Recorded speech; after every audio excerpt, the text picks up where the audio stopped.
Shalom, selamat siang Bapak Ibu Saudara yang terkasih di dalam nama Tuhan Yesus. Pada siang hari ini kita akan belajar firman Tuhan untuk renungan siraman rohani pada siang hari ini. Saya harap Bapak Ibu Saudara tetap semangat di dalam kita belajar akan kebenaran firman Tuhan, karena setiap firman yang kita pelajari akan memperkuat kerohanian kita. Hari ini saya akan berikan judul firman Tuhan, yaitu disiplin rohani. Dari judul ini saya berharap Bapak Ibu Saudara bersama-sama belajar bahwa kalau kita ingin memiliki kerohanian yang kuat, maka kita perlu yang namanya disiplin rohani. Disiplin rohani adalah hal-hal yang kita lakukan untuk membuat iman kita, kerohanian kita semakin kuat dan semakin dewasa. Jadi kalau kita berbicara tentang atlet kok bisa jadi pelari yang cepat, atau atlet kok bisa jadi petinju yang kuat tidak terkalahkan, apa sebabnya mereka menjadi atlet pelari yang cepat? Apa sebabnya mereka menjadi atlet petinju yang kuat yang tidak terkalahkan? Kuncinya adalah karena mereka melakukan latihan fisik setiap hari. Dengan mereka melakukan latihan fisik setiap hari, maka membentuk tubuh mereka kuat, sehingga mereka bisa menjadi atlet pelari yang cepat, sehingga mereka bisa terbentuk menjadi atlet petinju yang kuat, yang tidak terkalahkan, yang memegang sabuk juara, yang lawan-lawannya tidak bisa mengalahkannya. Karena para atlet tersebut melakukan yang namanya disiplin latihan. Hal yang sama juga berlaku dalam spiritualitas kita, Bapak Ibu Saudara. Kalau kita ingin memiliki spiritualitas atau kerohanian yang kuat, yang dewasa, maka kita perlu namanya disiplin rohani atau latihan-latihan yang membuat kerohanian kita semakin hari semakin kuat. Karena Alkitab berkata, perjuangan kita bukan melawan sesuatu yang terlihat, tetapi perjuangan kita melawan penghulu-penghulu di udara, yaitu iblis yang selalu menggoda kita melalui dosa-dosa yang ditawarkan. Karena itu kita harus kuat, kita harus melatih kerohanian kita supaya semakin hari semakin kuat, semakin dewasa, semakin bertumbuh. Nah, apa yang harus kita lakukan supaya kerohanian kita semakin kuat? Disiplin rohani apa yang harus kita lakukan? Nah, sebelumnya saya akan ajak Bapak Ibu Saudara untuk membaca 1 Korintus pasal 9 ayat 27. Alkitab berkata seperti ini. Tetapi aku melatih tubuhku dan menguasainya seluruhnya, supaya sesudah memberitakan Injil kepada orang lain, jangan aku sendiri ditolak.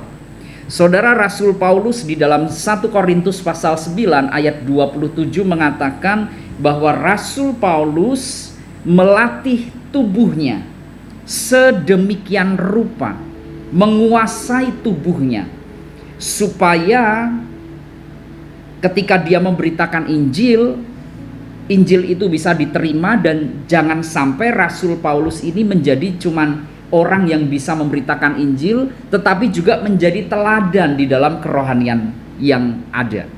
Saudara, Rasul Paulus mengatakan bahwa dia melatih tubuhnya, dia melatih keinginan daging yang ada di dalam dirinya untuk dia kuasai, untuk dia kendalikan sedemikian rupa, sehingga melalui hidupnya dia memiliki kerohanian yang kuat. Nah, perhatikan kata melatih. Rasul Paulus berkata bahwa dia selalu melatih kerohaniannya. Karena itu tidak heran kenapa Rasul Paulus memiliki kerohanian yang kuat. Kenapa bisa Rasul Paulus menjadi rasul yang diurapi Tuhan? Kenapa bisa Rasul Paulus menjadi penulis perjanjian baru terbanyak di Alkitab? Banyak inspirasi yang dia dapat, banyak nasihat-nasihat yang dia keluarkan, dia tulis di dalam perjanjian baru. Kenapa Rasul Paulus menjadi rasul yang begitu dicintai Tuhan, disertai Tuhan? Karena Rasul Paulus melatih kerohaniannya. Alkitab berkata Rasul Paulus melatih kerohaniannya dan menguasai seluruh tubuhnya, menguasai keinginan-keinginan daging, dikuasai sedemikian rupa sehingga dia menjadi pribadi yang spiritualnya kuat. Nah saudara, kalau Rasul Paulus memiliki kerohanian yang kuat, hasil dari sebuah latihan yang dia lakukan terus menerus, begitu juga hidup kita. Saya mau berkata kepada saudara, kerohanian dewasa, kerohanian yang kuat, karakter yang berkenan di hadapan Tuhan itu bukan instan. Semua dibutuhkan proses dan latihan. Karena itu pada siang hari ini saya mengajak Bapak Ibu Saudara untuk belajar bersama-sama. Kita perlu memperkuat kerohanian kita, kita perlu memperkuat spiritual kita dengan kita melatih kerohanian kita dari waktu ke waktu, sehingga kita bisa menguasai dosa, mengendalikan tubuh kita, dan menjadi pribadi yang berkenan di hadapan Allah. Nah, apa yang harus kita lakukan supaya kerohanian kita terus bertumbuh dan semakin kuat di hadapan Tuhan? Disiplin atau latihan rohani apa yang harus kita lakukan? Saya sampaikan satu hal pada hari ini. Kalau saudara ingin kerohanian saudara terus bertumbuh, maka saudara harus terhubung dengan Tuhan. 1 Timotius pasal 4 ayat yang ke-8 Alkitab berkata, latihan badani terbatas gunanya. Perhatikan kata ini, tetapi ibadah berguna dalam segala hal, karena mengandung janji baik untuk hidup ini maupun untuk hidup yang akan datang. Saudara, ayat ini berkata di dalam 1 Timotius 4 ayat yang ke-8, ibadah itu berguna dalam segala hal untuk membuat kita dalam penyertaan dan perlindungan Tuhan, dan membuat kita mengalami janji-janji Tuhan baik di masa kini maupun di masa datang. Ibadah itu penting sekali. Nah, kalau kita berbicara ibadah, definisinya banyak. Saya ambil beberapa definisi. Ibadah adalah salah satu hal yang kita lakukan untuk kita connect atau terhubung dengan Tuhan. Kalau kita terhubung dengan Tuhan dan kita melakukan sesuatu, misalnya berdoa, misalnya kebaktian, dan itu dinamakan ibadah. Saudara, kalau kita ingin memperkuat spiritualitas kita, maka mau tidak mau saudara harus terus tekun beribadah, rajin terhubung oleh Tuhan. Perhatikan kata-kata saya, tidak ada orang yang spiritualnya dewasa diproduksi di luar Tuhan. Saya ulangi sekali lagi saudara, tidak ada orang Kristen yang imannya dewasa, kerohaniannya dewasa, yang diproduksi di luar Tuhan. Di dalam Tuhan, di dalam ibadah, ketika kita terhubung dengan Tuhan, maka kita sedang diproduksi spiritualnya, untuk spiritual ini kerohanian kita semakin kuat, untuk iman kita semakin dewasa, semakin kuat, semakin bertumbuh. Karena itu Rasul Paulus dalam suratnya kepada Timotius mengatakan, latihlah dirimu beribadah. Karena ketika kita beribadah, ketika kita berdoa baik secara pribadi maupun secara kelompok, maka di situ otot-otot dalam tanda kutip kerohanian kita dibentuk sehingga kita menjadi pribadi yang kuat. Kenapa Yesus menjadi pribadi secara manusia sangat kuat sekali?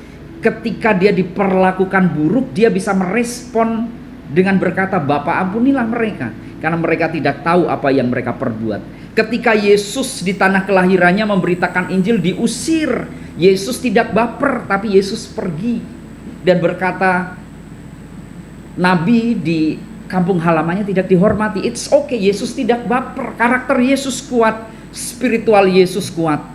Ketika diperlakukan buruk oleh orang lain, Yesus karakternya dewasa. Kenapa Yesus bisa sebagai manusia sekuat itu spiritual dan karakternya? Karena Alkitab berkata, setiap pagi Yesus menyempatkan waktu, menjauhkan diri dari keramaian, dan dia berdoa terhubung dengan Allah Bapa. Saudara, kalau kita ingin kerohanian kita kuat, karakter kita semakin berkenan di hadapan Tuhan, sehingga kita tidak mudah dipatahkan oleh iblis, tidak mudah dipatahkan oleh pergumulan, tidak mudah dikalahkan oleh berbagai pencobaan, maka disiplin atau latihan rohani yang harus saudara lakukan adalah tekun berdoa. Di tengah-tengah kesibukan kita, saya mengingatkan saudara, tekunlah berdoa. Di tengah-tengah aktivitas kita, saya ingatkan saudara, terhubunglah dengan Tuhan. Karena ketika engkau terhubung dengan Tuhan, engkau sedang diproses, diproduksi. Otot-otot kekuatan spiritualitas kita sedang diproduksi oleh Tuhan. Karena itu, berdoalah senantiasa dan terhubunglah dengan Tuhan supaya kita menjadi pribadi yang spiritualnya, kerohaniannya kokoh dan kuat. Dan itu bisa membawa gereja kita menjadi gereja yang kuat dan kokoh di dalam Tuhan. Tuhan Yesus memberkati.